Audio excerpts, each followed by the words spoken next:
नमस्कार दोस्तों, आज के इस वीडियो में हम बात करने वाले हैं हिंदी भाषा से जुड़े भारत के एक प्रस्ताव को अभी हाल ही में संयुक्त राष्ट्र के द्वारा मंजूरी दी गई है।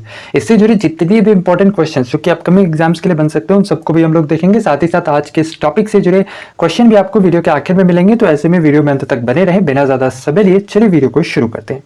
सबसे पहले बात करें चर्चा में क्यों था, तो अभी हाल ही में संयुक्त राष्ट्र महासभा ने पहली बार हिंदी भाषा से जुड़े भारत के एक प्रस्ताव को मंजूरी दी है। इसे अंडोरा की तरफ से 193 सदस्यीय संयुक्त राष्ट्र महासभा में प्रस्तुत किया गया, जिसके अंतर्गत भारत समेत तो कुल 80 से भी अधिक देशों ने इस प्रस्ताव पर अपनी सहमति जाहिर की। इसके साथ ही साथ इस प्रस्ताव के अंतर्गत यह कहा गया कि जो संयुक्त राष्ट्र है इसके अब जितनी भी जरूरी कामकाज और जो भी सूचनाएं हैं इसे अब आधिकारिक भाषाओं के अलावा, यानी कि जो ऑफिशियल लैंग्वेज है यूनाइटेड नेशंस का, इसके अलावा दूसरी भाषाएं जैसे हिंदी, बांग्ला, उर्दू आदि में भी जारी किया जा सकेगा। इसके साथ ही साथ जो संयुक्त राष्ट्र है इसके द्वारा बहुभाषावाद को बढ़ावा देने के लिए मुख्यतः यह कदम उठाया गया है।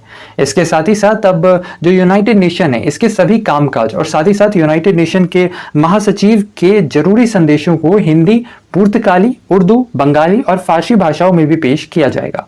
इसके साथ ही साथ जो संयुक्त राष्ट्र है इसका उद्देश्य असल में यूएनएससी के पहले सत्र जो कि 1 फरवरी 1946 को आयोजित किया गया था, इसी के अंतर्गत संयुक्त राष्ट्र का उद्देश्य बता दिया गया था, जिसके अंतर्गत यह कहा गया था कि जो संयुक्त राष्ट्र है यह अपने उद्देश्य को तब तक प्राप्त नहीं कर सकता जब तक दुनिया के लोगों को इसके उद्देश्य और साथ ही साथ इसके एक्टिविटीज के बारे में पूरी जानकारी प्राप्त हो सके।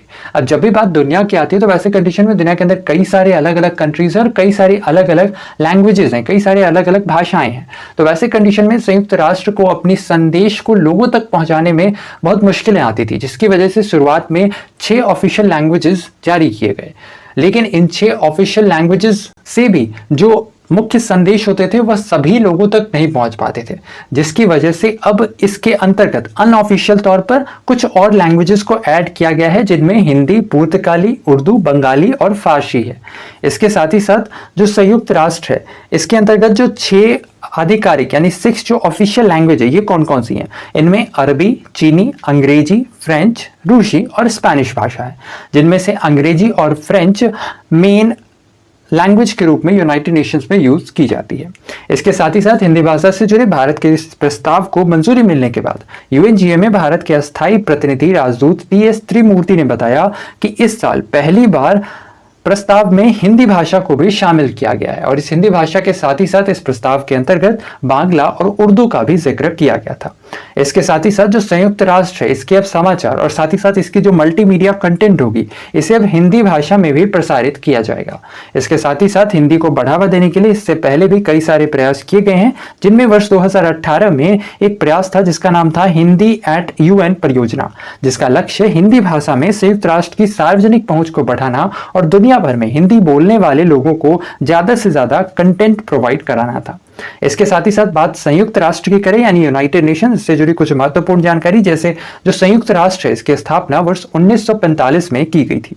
इसके साथ ही साथ वर्तमान में इसके कुल 193 सदस्य देश हैं। इसके अलावा जो संयुक्त राष्ट्र है इसका मुख्य कार्य अंतर्राष्ट्रीय शांति एवं सुरक्षा बनाए रखना, मानवाधिकारों की रक्षा करना, मानवीय सहायता पहुंचाना, सतत विकास को बढ़ावा देना और साथ ही साथ अंतर्राष्ट्रीय कानून का भली भांति कार्यान्वयन करना शामिल है।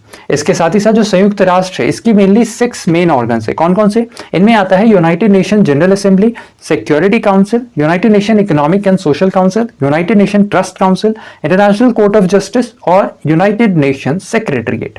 ध्यान रखना इन सभी 6 अंगों की स्थापना वर्ष 1945 में की गई थी। और अब चलते हैं हमारे आज के टॉपिक से जुड़े सवाल पे। ऐसे में आज का हमारा सवाल है, निम्न में से कौन सी भाषा संयुक्त राष्ट्र की आधिकारिक भाषा नहीं है? इसका आंसर आपने हमें करना है नीचे कमेंट सेक्शन में। तो ऐसे में बस आज के लिए इतना ही। उम्मीद है वीडियो इन्फॉर्मेटिव लगा होगा। अगर वीडियो पसंद आया तो वीडियो को लाइक, शेयर और चैनल पर नए हैं तो चैनल को सब्सक्राइब कर लें। इसके साथ ही साथ बगल में घंटी कैरी करने जाए, जिसे दबाकर आप हमारे चैनल से जुड़े सारे नोटिफिकेशन प्राप्त कर सकते हैं। तो बस आज के लिए इतना ही। अपना ख्याल रखें, स्वस्थ रहें, सुरक्षित रहें। आपसे फिर अगले वीडियो में मुलाकात होगी। तब तक के लिए धन्यवाद।